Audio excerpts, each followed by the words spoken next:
একটা ছোট্ট দোয়া, যে দোয়াটার মধ্যে যে কত কি আছে অনেকেই গুরুত্ব দিতে চায় না, সেটা হলো বিসমিল্লাহি তাওয়াক্কালতু আলাল্লাহ ওয়ালা হাওলা ওয়ালা কুওয়াতা ইল্লা বিল্লাহ। এটা অনেকেই জানেন, তাই না? কিসের দোয়া এটা? আলহামদুলিল্লাহ, মাশাআল্লাহ। তাহলে কিছু ইমপ্রুভ হয়েছে। তো উনি বলছেন, কোন ব্যক্তি, কোন আল্লাহর বান্দা যদি আল্লাহর উপর ভরসা করে বাড়ি থেকে বের হয়, তাহলে গুম হোক, খুন হোক, অ্যাক্সিডেন্ট করুক, অথবা যে কোনো ভাবে বেহুশ হয়ে যাওয়া, অথবা এই যে এখন হার্ট ব্লক হয়ে যাওয়া, যে কোনো কিছু অসুস্থ হোক, হারিয়ে যাওয়া হোক, চোর ডাকাত হোক, যা কিছু আছে সব কিছু থেকে ইনশাআল্লাহ আল্লাহ রাব্বুল আলামিন তাকে হেফাজত করবেন। আপনি কার উপর ভরসা করে বের হয়েছেন? আল্লাহর উপর ভরসা করে, তাই না? আপনি সামনে 5 জন, পিছনে 5 জন বডিগার্ড নিয়ে, অথবা SFS বাহিনী নিয়ে আপনি বের হলেন, অথবা পুলিশ, বিডিআর বা আর্মি বা র্যাব সদস্যদেরকে নিয়ে আপনি বের হলেন। হঠাৎ যদি তাদের আর কোনো বিপদ না আসুক ধরে নেন, কিন্তু হঠাৎ তার তো অসুস্থ হতে পারে, তার তো মৃত্যু আসতে পারে, অথবা সে তো পা পিছলে পড়ে যেতে পারে, তাহলে ও আপনাকে কিভাবে হেফাজত করবে? আপনাকে হেফাজত করতে পারবে না। কিন্তু সবগুলোকে যিনি চালান, আপনি তার উপর ভরসা করে যদি বের হন, তাহলে তার সব ব্যবস্থাপনা আল্লাহ রাব্বুল আলামিন নিজেই করবেন। হানজালা রাদিয়াল্লাহু আনহু উনি বাড়ি থেকে বের হয়েছিলেন, তাই না? বাড়ি থেকে বের হয়েছিলেন আল্লাহর নামে, আল্লাহকে লক্ষ্য করে যুদ্ধের জন্য বেরিয়েছিলেন। স্ত্রী ছুটে চলে গেছে, নতুন স্ত্রী, যে আমার স্বামীকে গোসল দেওয়াতে হবে। উনি যদি শহীদ হন বা মারা যান, তাহলে ওনার জন্য গোসলের ব্যবস্থা করতে হবে, কারণ ওনার গোসল হয়নি। ফরজ গোসল যেটা করা ফরজ ছিল, সেই গোসল না করেই যুদ্ধের দামামা শুনে উনি চলে গেছেন আল্লাহর উপর ভরসা করে। তারপরে রাসূল সাল্লাল্লাহু আলাইহি ওয়াসাল্লাম বললেন, লাশটা নিয়ে এসে তার গোসলের ব্যবস্থা করা। লাশটা খুঁজে যখন পাওয়া গেল না, তখন রাসূল সাল্লাল্লাহু আলাইহি ওয়াসাল্লাম সিজদায় পড়ে গেলেন।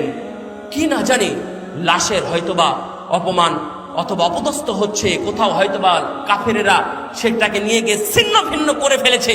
এই জন্য রাসূলুল্লাহ সাল্লাল্লাহু আলাইহি ওয়াসাল্লাম আল্লাহর দরবারে সিজদায় পড়ে গেলেন। আল্লাহ রাব্বুল আলামিন জিবরিলের মাধ্যমে জানালেন, মুহাম্মদ তাকাও তুমি উপরের দিকে, হানজালার গোসলের ব্যবস্থা আসমানে হয়েছে। আপনি যদি আল্লাহ ভরসা করে বাড়ি থেকে বের হন, সন্তানকে যদি আপনি এই শিক্ষা দিন, ইনশাআল্লাহ হেফাজতের দায়িত্ব আল্লাহর উপরেই থাকবে ইনশাআল্লাহ। এই ধরনের আরো যে দোয়াগুলো আছে, অনেক বলেছি, আরো যে দোয়াগুলো আছে, অন্তত রাসূলুল্লাহ সাল্লাল্লাহু আলাইহি ওয়াসাল্লাম বলছেন, এই কুল মিম্মা ইয়ালিকা, কি গো, কুল বিসমিল্লাহ, ভুলে গেছি, সাম্মিল্লাহ ওয়া কুল মিম্মা ইয়ালিকা। তুমি খাওয়ার সময় আল্লাহর নাম নিয়ে খাও, মানে বিসমিল্লাহ বলে খাও, এবং পাশে থেকে, তোমার পাশ থেকে যেটা কাছে থেকে সেটা তুমি খাও। এটা হাদিস। রাসূল সাল্লাল্লাহু আলাইহি ওয়াসাল্লাম শিখাচ্ছেন তার গোলামকে, আপনি আপনার সন্তানকে শিক্ষা দিন। এখানে আরেকটা কথা বলি, আমার উস্তাদ শেখ সুলাইমান আর রুহাইলি, আমাদের উস্তাদ, যদিও সরাসরি আমি ওনার কাছে কোনো সাবজেক্ট ওয়ারি পড়িনি, কিন্তু মসজিদে নববীতে একাধিক দিন আমি ওনার বৈঠকে, ওনার দার্সে বসেছি। এখনো প্রতিদিন আসর থেকে নিয়ে মাগরিব পর্যন্ত উনি দার্স দেন। যারা যাবেন মসজিদে নববীতে রওজার একটু সামনে এগিয়ে গিয়ে ওখানে উনি বসেন, দেখবেন কত সুন্দর ভাষায় উনি ভাষণ দেন, কথা বলেন। তো উনি বলছেন, আল্লিমু আওলাদাকুম সূরাতাল ফাতিহা, তুমি তোমার সন্তানকে সূরা ফাতিহাটা শিক্ষা দাও, কারণ তুমি যদি আজকে তাকে সূরা ফাতিহাটা শিক্ষা দাও, তাহলে সে দুনিয়াতে যতদিন বেঁচে থাকবে ততদিন সালাত আদায় করবে, আর ততদিন সে সালাতে মিনিমাম 17 বার এই সূরা ফাতিহাটা তেলাওয়াত করবে। যদি তেলাওয়াত করেও 10টা নেকি পায়, আপনি শিক্ষা দিয়েছিলেন, এই জন্য আপনিও 10টা পাবেন। তাহলে এই ছোট্ট ছোট্ট দোয়াগুলো তাদেরকে শিক্ষা দিবেন। রাসূলুল্লাহ সাল্লাল্লাহু আলাইহি ওয়াসাল্লাম বললেন, সুবহানাল্লাহ বললে কি হয়? আসমান জমিনের মাঝে যা ফাঁকা জায়গা আছে নেকি দিয়ে পূর্ণ করা হয়, তাই না?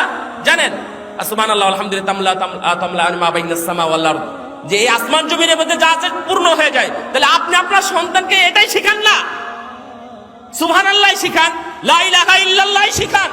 এটাই আপনাকে ফায়দা দিবে মৃত্যুর পরে অথবা মৃত্যুর আগে বা হাশরের ময়দানে। কেন? রাসূল সাল্লাল্লাহু আলাইহি ওয়াসাল্লাম বলছেন, ইবনে মাজাহ হাদিস, আবু হুরায়রা রাদিয়াল্লাহু তাআলা থেকে বর্ণিত, রাসূলুল্লাহ সাল্লাল্লাহু আলাইহি ওয়াসাল্লাম বলছেন যে, ওয়া আন্নার রাজুল তুরফাউ দারাজাতুহু ফিল জান্নাহ, একজন ব্যক্তিকে জান্নাতের মধ্যে এমন এক আসনে বসানো হবে, তখন ওই লোকটা বলবে ফান্না হাদা, হে আল্লাহ আমাকে এখানে বসিয়েছো, আমার এই মর্যাদা কোথায় থেকে আসলো? আমি তো এই মর্যাদার অধিকারী না। তখন আল্লাহ রাব্বুল আলামিন বলবেন বিইস্তিগফারি ওয়ালাদিকা লাক, তোমার সন্তান তোমার জন্য ক্ষমা প্রার্থনা করেছিল, এই জন্য তুমি আজকে মর্যাদার আসরে বসে আছো। সুবহানাল্লাহ। তাহলে আপনি আপনার সন্তানকে ইস্তিগফার শিক্ষা দেন, কি বলে দোয়া করতে হয় আমার জন্য, মিন্স আপনার জন্য কিভাবে দোয়া করবে এটা আপনি শিক্ষা দিন। যদি এই শিক্ষাটা সে লাইফে বাস্তবায়ন করে, তাহলে এর জন্য আপনার মর্যাদা আল্লাহ রাব্বুল আলামিন বাড়িয়ে দিবেন, ঠিক না? অবশ্যই ঠিক। এই জন্য জিকির আজকার অনেক আছে, জিকির আজকারের বিষয়ে আপনারা একটু গুরুত্ব দিবেন অবশ্যই।